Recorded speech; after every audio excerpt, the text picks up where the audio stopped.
Buenas noches para todos los participantes en este espacio que tenemos organizado en la Universidad de Cartagena.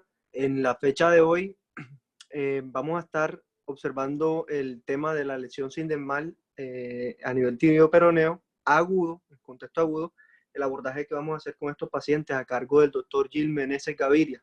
Él es médico de la Universidad de Cauca, pregrado, y actualmente es residente de segundo nivel del programa de ortopedia y traumatología de la Universidad de Cartagena. Vamos a iniciar el tema, yo creo que ya es tiempo, tenemos más de 20 participantes y bueno, ya se cumplió la hora. Adelante, Gil. Bueno, muchas gracias, doctor Harold, por la presentación y muy buenas noches para todos los presentes el día de hoy en este nuevo webinar de ortopedia y traumatología de la Universidad de Cartagena. El día de hoy vamos a hablar acerca de la lesión sindesmal tibio-peronea distal aguda. Y estos son los objetivos que vamos a manejar y que vamos a tratar de abordar durante la charla. Lo primero que debemos hacer es conocer cuál es la definición exacta de una sindesmosis.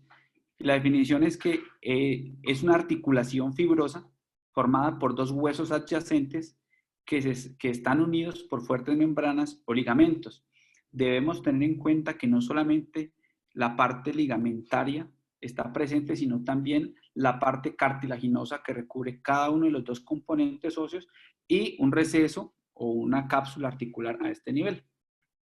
En cuanto a la epidemiología, vamos a encontrar que es muy variable. Realmente todos los traumatismos a nivel del tobillo representan el 3% del total de traumatismos corporales, pero de estos del 5 al 10% se van a presentar con una lesión sindesmal única y dependiendo de la literatura que revisemos, vamos a encontrar una incidencia o una prevalencia desde el 23% hasta el 90% de lesiones sindesmales en fracturas asociadas. ¿Y esto a qué se debe? A que la población objetivo, la población a través de la cual se hacen los diferentes tipos de estudios es muy variable o es muy diferente, encontrando dos casos por cada 100.000 personas año en aquellos que no realizan algún deporte o una actividad de alto desempeño versus 3 casos por cada 1.000 jugadores universitarios en los diferentes estudios que se han hecho con la población estadounidense. En cuanto a los factores de riesgo para la lesión sindesmal, encontramos que los atletas representan o tienen un riesgo aumentado, siendo las mujeres 3 veces en comparación a 2.2 de los hombres, y cuando estos atletas realizan el deporte a nivel élite o de altísimo rendimiento, el riesgo aumenta 2.4 veces aún más al ya establecido. Los deportes que se han encontrado con mayor incidencia o con mayor riesgo de lesión sindesmal es el fútbol americano, el lacrosse y el fútbol soccer. También se identificó que el césped artificial es un factor de riesgo para el desarrollo o para que el desarrollo de las diferentes actividades se presente la lesión sindesmal y los deportes de invierno que necesiten o que requieran la utilización de esquís y patines. En cuanto a la anatomía, debemos pensar que cada que nos hablan de la lesión sindesmal o nos hablan de la sindesmosis tibio-peronea distal, nos ubicamos a este nivel. Pero realmente, ¿cuál es el borde o cuál es el límite exacto de esta articulación? Estos dos grupos de anatomistas definieron que la articulación sindesmal tibiofibular distal inicia a nivel del origen de los ligamentos tibiofibulares en la tibia y termina a nivel de la inserción de estos en el peroné. Y entrando ya con un poco más de énfasis a nivel de la anatomía, lo primero que vamos a describir es el ligamento tibio-peroneo interóseo, también llamado placa sindesmótica. En algunos libros de anatomía se describe que es la continuación distal de la membrana interósea, pero se ha descrito en los diferentes estudios biomecánicos que se han realizado a nivel de este complejo ligamentario, se les ha dado el nombre de ligamento en resorte o ligamento estabilizador. En estos mismos, más adelante vamos a desglosarlo un poco más, pero es el ligamento que más se asocia con relación o con ruptura o aflojamiento de el uso o en los pacientes que se han tratado con tornillo sindesmal o tornillo de posicionamiento. El segundo componente del complejo ligamentario sindesmal es el ligamento tibiofibular anterior que está compuesto por 3, 4 o incluso hasta 5 fascículos de acuerdo a la parte anatómica que revisemos, pero de este es de gran importancia encontrar o resaltar que su origen se va a presentar a nivel del tubérculo anterolateral de la tibia o tubérculo de Chaput, y su inserción va a ser a nivel del tubérculo anterior del peroneo, tubérculo de Lefford o de Wasthoff. De este hay que resaltar 2 puntos importantes. El primero es que el 20% de este ligamento se va a encontrar a nivel intraarticular y presenta una tensión máxima, o este ligamento presenta su máxima tensión cuando presentamos una flexión plantar, que vamos a ver más adelante. Es muy importante para identificar los diferentes mecanismos de lesión que se presentan. Y continuando con la parte anatómica del complejo ligamentario sindesmal, encontramos el ligamento fibiotibular posterior inferior, cuyo origen es a nivel del tubérculo posterolateral de la tibia o tubérculo de Wolman, y su inserción se da a nivel de la parte posterior del maléolo lateral. Se dice que es el componente más fuerte y más grueso de la sindesmosis, está compuesto por 2 haces, y este, por el contrario, se presenta, o su máxima tensión se va a dar cuando el pie se encuentre en dorsiflexión. Adicionalmente a esto, los últimos componentes del complejo ligamentario sindesmal es el ligamento transverso inferior, como lo podemos ver en la imagen, y la membrana interósea. Este es un corte a 45 grados donde podemos observar los diferentes elementos que acabo de mencionar, y en color verde el receso sindesmótico, que es la articulación que se forma a este nivel. No solamente miramos la parte ligamentaria del complejo sindesmal, sino que también debemos tener en cuenta, en el momento de la valoración y evaluación, la parte medial, la parte ligamentaria medial, siendo el ligamento deltoideo muy importante y con un aporte que lo veremos más adelante en la estabilización sindesmótica, en la estabilización del tobillo. Entonces, cada uno de estos componentes nos va a dar un porcentaje adecuado, nos va a dar un porcentaje para la estabilidad total ligamentaria que presenta el tobillo en la parte lateral, siendo el que mayor representa, el que mayor estabilidad proporciona el ligamento peroneo anterior inferior, y el que menor nos proporciona estabilidad o mayor porcentaje nos da es el ligamento tibio peroneo posterior inferior. En cuanto a la biomecánica, debemos recordar que como es una articulación, podemos encontrar movimiento a este nivel, y esto sucede en este caso. Vamos a ver que la fíbula o el peroné va a presentar un giro a nivel de la cisura o de la incisura tibial, y este giro va a poder ser tanto en rotación interna como en rotación externa, dependiendo si es o flexión plantar o dorsiflexión, y el rango de movilidad varía desde 3 hasta 5 grados. Se evidencia también el mecanismo durante la marcha, una traslación fibular de 3.3 milímetros en el plano antero-posterior. Y en cuanto a la mortaja, podemos observar, o se ha observado, que la mortaja va a presentar un aumento en su diámetro de 1 a 1.25 milímetros cuando el pie se encuentra en dorsiflexión. ¿Esto por qué se debe? O se da debido a que la parte anterior del astrágalo es mucho más ancha que la parte posterior, y cuando el pie lleva a dorsiflexión necesita este espacio para poder realizar el movimiento sin hacer ningún pinzamiento a este nivel. Y entonces ya nos enfrentamos a cuál es el mecanismo de lesión de todo lo anteriormente visto. Y se ha encontrado que en los estudios de Cleffers y de Van Bermore, que el mayor o el mecanismo de trauma que con mayor frecuencia presenta lesión sindesmal de forma inicial es el mecanismo de rotación externa y dorsiflexión. Al igual que este mecanismo descrito, la abducción, la aversión y la hiperdorsiflexión son mecanismos que pueden producir lesión sindesmal. Dentro de los pacientes, dentro de la población a estudio, que en este caso los más estudiados han sido pacientes atletas o que realizan algún deporte, se ha evidenciado que el 25% y en las otras series hasta el 75% de las lesiones se presentan cuando el deportista presenta un contacto o colisión con otro, y este atleta o pues, el contrincante le pisa o aterriza sobre la pierna y genera un giro externo a nivel del pie. Con respecto a este mismo mecanismo que podemos describir, que es el de rotación externa y dorsiflexión, se ha descrito una serie de secuencias en cuanto al mecanismo, en cuanto a qué ligamentos se van rompiendo de forma ordenada. Y curiosamente observamos que quien mayor porcentaje de estabilidad proporciona, que es el ligamento tibio-peroneo anterior-inferior, es el primero que se rompe, seguido del ligamento interóseo, la membrana interosa, posterior o de último, el ligamento tibio-peroneo inferior y ya por último el ligamento peroneo transverso. El ligamento deltoideo lo vemos en un color diferente dado a que este ligamento es un ligamento que en este mecanismo de lesión es el último que se rompe y cuando se presenta pues realmente vamos a presentar una gran inestabilidad a nivel del tobillo. ¿Y por qué es importante recalcar la parte de cómo se produce o cómo no se produce este mecanismo de lesión? Y es porque no toda lesión o no todo golpe, no todo traumatismo que tengamos a nivel del tobillo realmente nos va a dar una lesión. Hay personas que tienen una mayor tolerancia, una menor tolerancia o hay diferentes mecanismos que debemos conocer y ese es un punto el cual quiero recalcar. Debemos siempre indagar sobre cómo fue el mecanismo de lesión que presentó el paciente y debemos tener claro si realmente vamos a buscar solamente una lesión ligamentaria o si realmente estamos frente a un paciente con una lesión ligamentaria asociada a una lesión ósea. Para esto, en la literatura, Lauhausen describe 4 mecanismos o 4 formas en las cuales se producen diferentes traumatismos y fracturas a nivel del tobillo.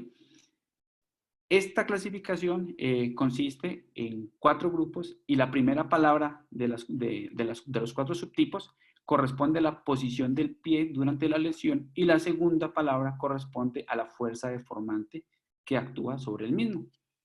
Para la lesión sin desmán, el mecanismo más frecuente es de supinación, rotación externa, seguido de pronación y abducción, pronación y rotación externa, y por último, el de supinación y abducción, teniendo cada uno de ellos, como lo podemos observar en la gráfica, un número que nos indica cuál va siendo la secuencia de lesión y de ruptura, tanto de la parte ligamentaria como de la parte ósea. Encontramos de igual forma en las lesiones sindesmales una clasificación en aquellos pacientes que presentan una lesión ósea a nivel del peroné. En este caso es la clasificación de Weber, la cual la clasifican A, B o C de acuerdo a su posición, de acuerdo a la posición, de acuerdo a la posición del trazo de fractura con respecto a la sindesmosis. Se ha encontrado en los diferentes estudios biomecánicos, dentro de ellos el descrito dentro del mismo Weber, y que lo describe muy bien en la AO, que del 40 al 50% de este tipo de lesiones de tipo B vamos a asociarlo, se van a encontrar asociadas con lesiones sindesmales, mientras que las fracturas tipo C, en algunas referencias, vamos a tener que hasta el 100% de este tipo de lesiones se van a encontrar asociadas con lesiones sindesmales. Y no solamente es importante identificar las fracturas del peroné, de acuerdo a la clasificación de Weber, sino también mirar y evaluar las lesiones óseas que se puedan presentar a nivel de los diferentes áreas de origen o inserción que presentan los ligamentos previamente descritos, como lo podemos observar para los fragmentos de Bollmann, el fragmento de Wasthoff y el tubérculo de Chaput a nivel de la tibia. Y esta es una imagen que nos hace y nos muestra que no solamente debemos valorar la parte ósea y la parte sindesmal a este nivel, porque es muy fácil en algunas ocasiones identificar la lesión sindesmal, pero no tenemos en cuenta que para algunos mecanismos, como en el caso de la fractura de Meniscus, este tipo de lesiones van a estar acompañadas de fracturas de peroné a nivel proximal y que van a ser estas mismas o este mismo mecanismo de lesión las que nos produzcan una diastasis sindesmal distal. Una vez tengamos esto en la cabeza, vamos a obtener o nos vamos a enfrentar ya al paciente y vamos a tener que en cuanto a su evaluación clínica, vamos a encontrar dolor maleolar, una inflamación que se describe es leve, una incapacidad para soportar peso, y más adelante vamos a describir lo que denominan ellos como una sindesmosis blanda de la palpación, junto con las pruebas clínicas que vamos a describir, que son 4, para poder hacer un abordaje clínico integral y poder sospechar que el paciente o que estamos frente a un paciente con una lesión sindesmal. La primera de ellas es la prueba de cajón. Es una prueba que es específica para ligamento peroneo astragalino anterior. Consiste en colocar el pie en posición neutra, hacer una fijación de la pierna y hacer una tracción hacia anterior a nivel talar. En este caso, se considera positiva la prueba de cajón si encontramos un desplazamiento clínico mayor a 10 milímetros. Realmente la reproducibilidad, el índice de capa es muy bajo, de 0.5, 0.6 para esta prueba, pero en el caso de la utilidad para la parte sin desmal es que al realizar esta prueba y presentar dolor a nivel del ligamento tibio peroneo anterior inferior, nos va a hacer sospechar que tenemos una lesión en este caso. La prueba de inclinación talar es una prueba que se hace haciendo un fenómeno de inversión. Fijamos en la parte distal de la pierna y realizamos una inversión. Esta prueba de inclinación talar no debe ser mayor a 10 grados. Si es mayor a 10 grados, se considera que es positiva y nos hace pensar que estemos frente a una lesión de ligamento calcáneo fibular. Si durante una evaluación clínica encontramos la prueba cajón anterior y esta prueba positivas, debemos tener en cuenta que estamos con una sensibilidad y una especificidad de las dos pruebas de poder tener una lesión del ligamento tibio peroneo astragalino anterior, ligamento calcáneo fibular del 80%. ¿Y por qué es importante esto? Porque no solamente debemos evaluar lo que son los ligamentos sindesmales, debemos evaluar la totalidad del paciente. Y dentro de las pruebas a realizar, se destacan estas últimas dos que son más específicas. Y es que la prueba de sensibilidad a nivel del ligamento, nuevamente, tibiotibular anterior-inferior, el cual lo vemos demarcado, lo vemos anotado dentro del circulito de color azul o con la punta del lapicero. Bueno, se va a encontrar 2.5 centímetros por encima o proximal al borde distal del peroné en el borde anterior del mismo. Y los estudios, en este caso, los que más los han estudiado, el SMAM en el 2015, encontró una correlación con respecto a los hallazgos en la resonancia magnética nuclear con una sensibilidad del 92% para la lesión del mismo y una especificidad del 29%. Los otros puntos que vemos, el punto A y el punto B, corresponden al ligamento talo-peroneo y el peroneo calcáneo. Y la segunda prueba, que es específica y que debemos tener en cuenta y realizar en nuestros pacientes, es la prueba de dorsiflexión y rotación externa. Como podemos observar, es reproducir el mecanismo de lesión, cual se presentó al momento de la lesión o el que se presenta con mayor frecuencia. Se debe fijar la parte media de la pierna y lo primero que se debe hacer es una dorsiflexión y posterior una rotación externa que debe ser lenta, porque generalmente o en la mayoría de los casos es muy dolorosa, pero debe ser firme sin hacer fenómeno de baloteo, sin hacer fenómeno de ir y devolverse. Esta prueba en sí presenta una sensibilidad del 71% y una especificidad del 63%, y cuando esta se combina junto con una prueba de sensibilidad localizada, que es la anterior que demostrábamos, la sensibilidad de estas dos pruebas juntas sube hasta el 85% y la especificidad llega hasta un 68%. Y el squeeze test o el test de Hopkins, que consiste en realizar una prueba, una compresión a nivel de la parte media de la pierna, en un sentido antero-posterior y en un sentido postero-anterior, para generar biomecánicamente una diastasis de la sindesmosis. Esta prueba se considera positiva si al realizar la compresión nos va a generar dolor a nivel del ligamento tibio-peroneo anterior-inferior.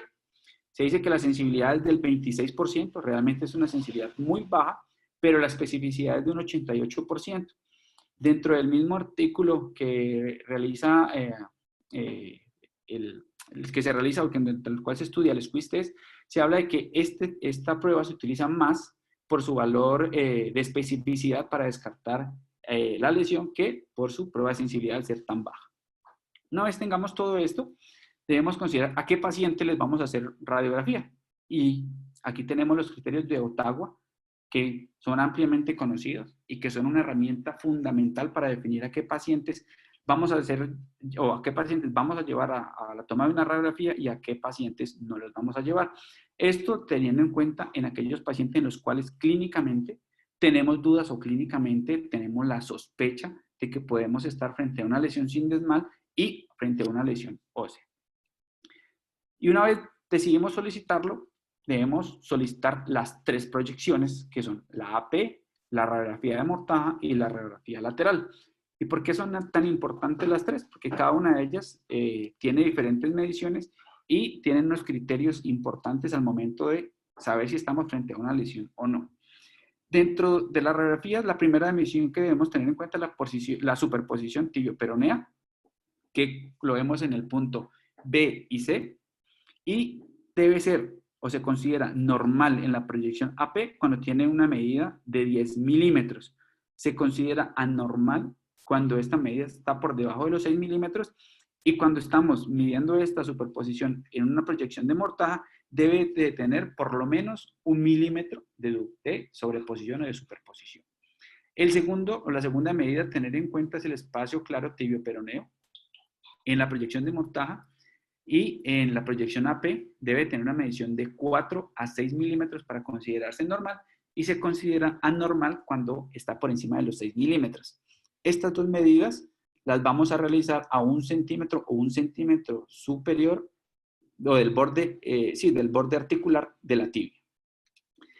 Y la tercera medida a tener en cuenta es el espacio claro medial, que debe medirse 5 milímetros por debajo del borde articular del astragalo, y debe o se considera normal cuando es por debajo de 5 milímetros. Aquí debemos tener en cuenta que la posición del pie es importante al momento de medir el espacio claro medial. Recordemos que durante la dorsiflexión, este espacio normalmente aumenta de 1 a 1.5 milímetros. Esta es una radiografía. Ya no es un esquema, es una radiografía donde podemos observar los 3 espacios que debemos medir. Y esto es lo que tenemos que tener en nuestra cabeza cada vez que miramos esta radiografía. Debemos mirar cuál es el comportamiento en nuestra cabeza, cuál va a ser los hallazgos que vamos a encontrar y por qué se van a generar con respecto a la parte ligamentaria. Si estamos frente a una fractura, pues realmente nuestro enfoque, la misma radiografía nos va a guiar hacia lo que estamos viendo. Este es un ejemplo de una superposición, un overlap normal, mayor a 10 milímetros en una radiografía AP. Lo podemos observar en la gráfica del lado izquierdo, de 17 milímetros, versus en esta del lado derecho, donde observamos un espacio claro medial que es evidentemente mayor a 4. En la literatura, y en especial en esta revisión que hace Sash, habla de que el espacio claro medial debe ser igual al espacio tibio-astragalino. Debe ser igual de 4 milímetros a este nivel y 4 milímetros cuando no se presenta ninguna alteración. ¿Y qué otra cosa aprovechamos o debemos tener en cuenta cuando tenemos las radiografías? Medir el ángulo talocrural, bueno, que es normal desde 75 hasta 87 grados. Bueno, en algunos artículos, en algunas revisiones metaanálisis lo hacen un poco más corto, dicen que es de 83 más o menos 4 grados, pero nos sirve en este caso para evaluar o para evaluar si estamos frente a alguna lesión peronea que no esté o que no podamos evidenciar dentro de la radiografía, entre la imagen que tenemos frente a nuestros ojos, pero que puede estar en la parte superior. Bueno, nos es muy útil para evidenciar o para enfrentar o evaluar posibles acortamientos a este nivel. Otras imágenes adicionales que es importante tenerlas o solicitarlas de acuerdo a la valoración clínica es la prueba de inclinación talar, la cual no debe ser mayor a 10 milímetros, o la prueba de estrés en cajón anterior, que es la radiografía del lado derecho, donde la distancia no debe ser mayor a 3 milímetros entre las 2 superficies articulares. Si el ángulo es mayor de 10 grados o la distancia es mayor a 3 milímetros, debemos pensar que este paciente presenta una lesión a nivel del ligamento tibiofibular anterior o del ligamento calcáneo fibular. Esta es una imagen de cómo se realizan las pruebas, ya las habíamos visto en las diapositivas anteriores, pero es importante tener en cuenta al momento de la evaluación del paciente, de hacer una evaluación integral del paciente. Y en la lateral, que muchas veces es una radiografía que no se valora mucho, que no se tiene muy en cuenta, para la parte sindesmal debemos encontrar, o se ha encontrado en este artículo de Crocs, que la tibia debe ser o debe estar por lo menos el 40% de la tibia debe estar por delante del peroné en una medición a 1 centímetro del borde articular, como lo podemos observar a este nivel. Si conservamos esta relación de que por lo menos el 40% de la tibia esté de forma anterior al peroné, se dice que la relación articular, la relación tibio-peronea a este nivel, está conservado en el plano anteroposterior. Otras imágenes diagnósticas que nos pueden ayudar, la tomografía, realmente no es el estudio de elección, dado que, como sabemos o como lo hemos visto, la sindesmosis es un complejo ligamentario. La tomografía no es el mejor estudio o el estudio más idóneo para la visualización de este tipo de tejidos, pero sí nos permite trazar una línea que se describe como la línea de Clifford, que es una línea que se traza a través del borde anterolateral del peroné y este debe coincidir con el borde tibial. Si esta no coincide y su diámetro es mayor a 2 milímetros, se considera que la línea de Clifford es anormal y esto nos habla de una traslación en el plano anteroposterior de la relación tibio-peronea, lo cual nos indicaría una lesión sindesmal o nos haría sospechar de una lesión sindesmal a este nivel. Pero ¿por qué también es importante la tomografía en este tipo de pacientes o en nuestros pacientes? Y es porque nos permite evaluar lesiones incluso desde 2 milímetros, bueno, en cuanto a alteraciones de rotación externa o interna, acortamientos o desplazamientos o traslaciones a este nivel. La literatura, al buscar el papel de la tomografía en la sindesmosis, lo utilizan muchísimo o se utiliza muchísimo en la parte de seguimiento posoperatorio para la vigilancia y el seguimiento del tornillo de posicionamiento, como lo vamos a ver más adelante, y la reducción o la calidad de la reducción lograda a través del mismo. La resonancia magnética nuclear es el gold estándar en cuanto a imágenes para identificar la lesión ligamentaria de los del todo el complejo ligamentario sindesmal, pero no es o no está indicado en las diferentes revisiones que se hacen en la parte aguda. La principal indicación que se le da a la resonancia magnética nuclear es la presencia de dolor en pacientes quienes hayan presentado lesiones a nivel de tobillo y que presenten o que persistan con el dolor después de 6 a 8 semanas, pues un tratamiento adecuado para el nivel de lesión que presente. La sensibilidad y la especificidad, como lo podemos observar, es de casi el 100% para las diferentes lesiones. Disminuye un poco, solamente del 90 al 95% para aquellas lesiones crónicas, pero realmente nos damos cuenta pues, que es el gold estándar para poder identificar cómo está este complejo, los diferentes ligamentos. La ecografía ha sido muy debatida y la literatura muestra algunos artículos a favor y otros en contra. Dentro de estos, este escrito por Dan Ock habla de las ventajas y las desventajas que presenta la ecografía. Dentro de las ventajas, habla de que la principal es que es una prueba imagenológica que es dinámica. Dentro de la imagen podemos observar que el número 1 es el ligamento tibiofibular anteroinferior y en el gráfico A es el paciente o el pie se encuentra en posición neutra, mientras que en el lado B se encuentra en posición de flexión plantar. Miramos cómo se tensa. Y de igual forma podemos observar en el gráfico número C y el gráfico número D con respecto al número 2. ¿Cuáles son los inconvenientes que presenta la ecografía con respecto a esta lesión? Es que es operador dependiente. Realmente los estudios demuestran que es muy operador dependiente, que tiene una buena sensibilidad, 95, 80%, y una especificidad del 80-90% para la identificación de lesiones a nivel del ligamento tibio peroneo anterior, pero realmente son muy bajas y se dice en algunas otras revisiones que es incluso nulo, tanto para la membrana interósea como para el ligamento tibio-peroneo postero inferior. Una vez tenemos entonces la parte radiográfica y la parte clínica, vamos a hacer diferentes clasificaciones, o bueno, vamos a hacer una clasificación real del paciente, y dentro de la literatura encontramos algunas descriptivas, como las de Edward Lee, la de Westcott Weber, y otras un poco más actuales, como la de Zika en el 2012, donde se tiene en cuenta solamente la lesión de los diferentes segmentos ligamentarios.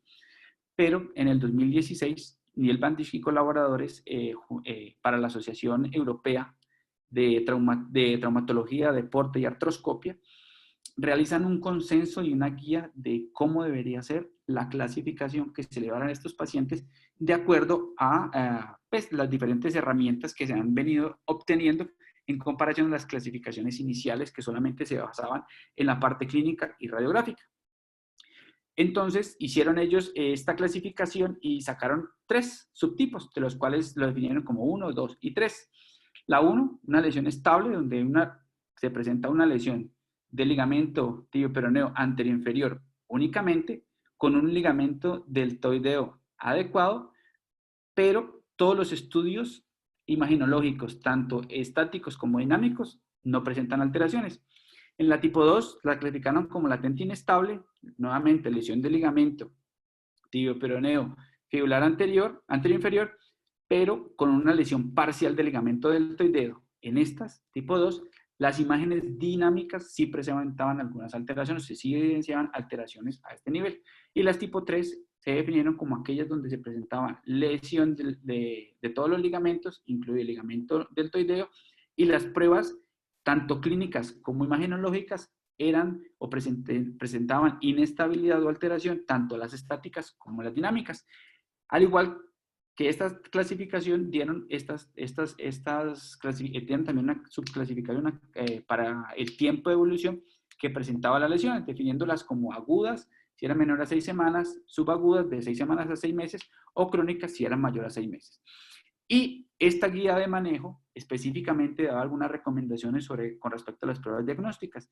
Y ellos no recomendaban el uso de radiografías de estrés ni de ecografías, pero sí recomendaban el uso de la resonancia magnética nuclear y la artroscopia de forma aguda como diagnóstico gol estándar.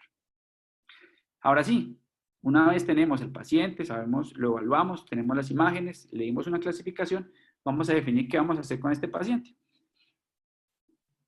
Las revisiones, y en especial estas dos del 2014, que realiza Janners, Porter y Müller, hablan de que para el grado 1 el manejo debe ser no quirúrgico, con inmovilización. Y utilizan esta premisa. En algunos otros artículos utilizan la premisa Rice, pero en estos artículos referenciados utilizan la premisa Price-M, que es de protección, reposo, hielo. Lo utilizan como compresión a la inmovilización que se le debe dar al paciente, la elevación y el uso de medicamentos. La recomendación que se da es de el no apoyo durante 3 semanas, un apoyo restringido de 3 a 6 semanas y cuando se inicie la terapia física, limitar la rotación externa. Como lo hemos visto, es el mecanismo que más frecuentemente se presenta para la lesión sindesmal. Y definir e individualizar al paciente si necesitamos una recuperación acelerada o lenta, de acuerdo a si es un paciente con alta o con baja demanda funcional. Y el tratamiento quirúrgico se reservó para los grados 2 y 3. También, dentro de las revisiones sistemáticas, la última, que es del 2017, por Ford, habla y la subdivide nuevamente en aguda, subaguda y crónica. Para este caso y para esta revisión vamos a hacer mención, no es el énfasis de la charla, pero vamos a hacer mención en 2 sistemas o en 2 formas de manejo para las lesiones agudas, que es el tornillo sindesmal y los diferentes botones de sutura. Una vez decidimos entonces operar a nuestro paciente, dentro del quirófano es importante que hagamos esta prueba, que de pronto no la habíamos mencionado y muchas veces uno se pregunta, ¿qué pasó con la prueba de Cotton? Realmente esta prueba es una prueba muy útil, con una alta sensibilidad y especificidad, y lo que consiste la prueba en hacer una diastasis mecánica de la tibia y del peroné. Como podemos observar, en este caso con un separador, un tipo spreader, se logra la separación teniendo una prueba positiva, lo que nos indica que estamos frente a una lesión sindesmal tibio-peronea distal. Pero no solamente se debe hacer antes del procedimiento quirúrgico, se puede hacer también con un gancho de Lambot y se puede hacer o se debe hacer cuando colocamos también ya finalmente los diferentes materiales, bueno, de osteosíntesis, de los diferentes materiales utilizados para corrección de lesiones a nivel del tobillo, independientemente de que el área o de que la lesión inicial haya sido sindesmal o no sindesmal. Y entonces encontré esta frase que me pareció muy importante, y es que la característica de la lesión ósea es el determinante del procedimiento quirúrgico a realizar. Y entonces encontramos estos dos procedimientos que vamos a describir rápidamente.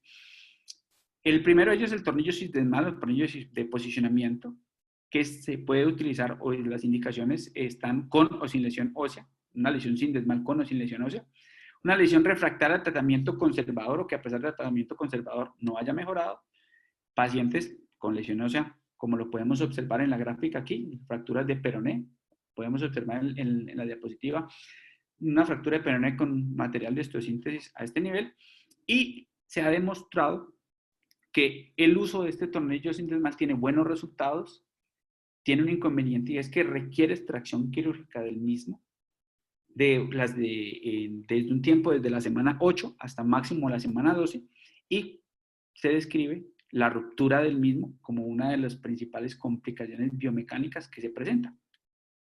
Consideraciones a tener en cuenta cuando se decide la colocación de un tornillo sindesmal. Cuanto a la técnica, podemos utilizar tornillos de 3.5, 4.5. Debe estar el tornillo ubicado de 1 a 2 centímetros con respecto a la superficie articular. Al momento de la colocación debemos tener en cuenta una inclinación que es de posterior a anterior de 25 a 30 grados, bueno, por la anatomía que presenta, la relación articular que presenta la tibia y el peroné, y deben estar paralelos a la línea articular. No se ha encontrado una diferencia real entre los diferentes tipos de materiales quirúrgicos utilizados dentro del mismo tornillo, pues, con los cuales está hecho el tornillo, ni una diferencia en cuanto al número de corticales, si son 3 o 4. Tampoco se ha encontrado una diferencia entre el número de tornillos, si es 1 o 2. Se dice que es de preferencia del cirujano. Idealmente, la mayoría de las revisiones muestran que son 2. Pero sí hay un punto claro que es en cuanto a la posición del pie que debe tener cuando estamos haciendo la reducción.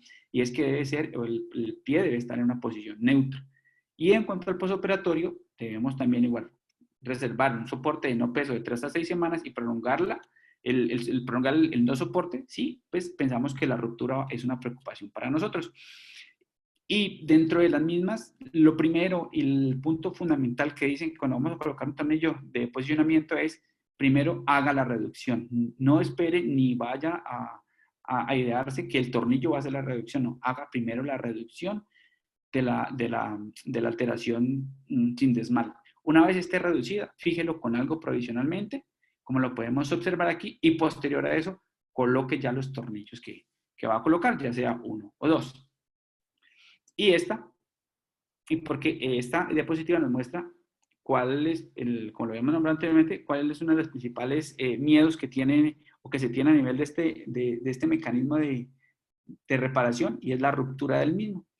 La ruptura está muy asociada, y los estudios han demostrado, en especial el estudio de EFFORT del 2017, que la ruptura está asociada con la inadecuada reducción inicial con la cual se ponen los tornillos. Por eso, primero, siempre se debe hacer la reducción de la lesión.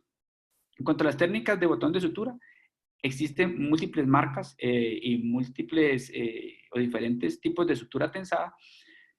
Y la literatura nos muestra, las últimas 2 revisiones más grandes, es una que es de Shellong y otra que es de Colcut, que es un ortopedista germán, hablan de que el retorno de estos pacientes a las actividades tanto cotidianas como de deporte son mucho más rápidas, no requieren el retiro de material y pueden utilizarse también en conjunto cuando se presentan lesiones óseas asociadas. Aquí vemos un ejemplo de el uso de un botón de sutura sin lesión asociada y sin lesión ósea asociada y otro con lesión ósea asociada. Y dentro del papel de la artroscopia, haciendo referencia a las guías europeas, hablan de que, o se escribe que es el gol estándar, o lo escriben como la utilización de un gol estándar para diagnóstico, un manejo coadyuvante en este tipo de lesión, o incluso es un manejo definitivo para algunas lesiones de tipo sindesmal, con principal indicación de la sinovitis reactiva dolorosa o para la realización de una abrasión antes de una sinostosis tibiofibular. También es muy utilizada y, de hecho, las principales indicaciones que tiene son para la reparación de lesiones subagudas o lesiones crónicas. Y en cuanto a las complicaciones, no nos vamos a detener mucho, pero Son las principales: el dolor crónico, el edema crónico, la rigidez en el tobillo y una artrosis degenerativa a nivel de la articulación tibiotalar, la cual en los últimos estudios biomecánicos, el primero escrito por Torreson en 1997 y el otro por Xu Wan en un estudio chino con 1.500 pacientes del año 2018, muestran que la variación o una no reducción adecuada aumenta hasta en un 24% la progresión de una artrosis a nivel tibiotalar. Entonces, como consideraciones finales, pues debemos tener o hacer una evaluación integral a todos los pacientes con trauma a nivel de pie y de tobillo para identificar o no unas lesiones indesmales. Debemos investigar y conocer los diferentes mecanismos que nos producen las lesiones. Debemos hacer un examen físico completo, no debemos decir, es que es simplemente una lesión sin desmal y olvidarnos de que realmente el paciente tiene otras connotaciones. Debemos realizar una clasificación adecuada y un seguimiento adecuado a este tipo de pacientes y pues lo fundamental es que no menospreciemos este tipo de lesiones porque como vimos o como se describe en la literatura, tiene un gran número de complicaciones y de las cuales gran número de ellas son, pues, o marcan gran parte de la afectación de la vida de las personas. Muchas gracias.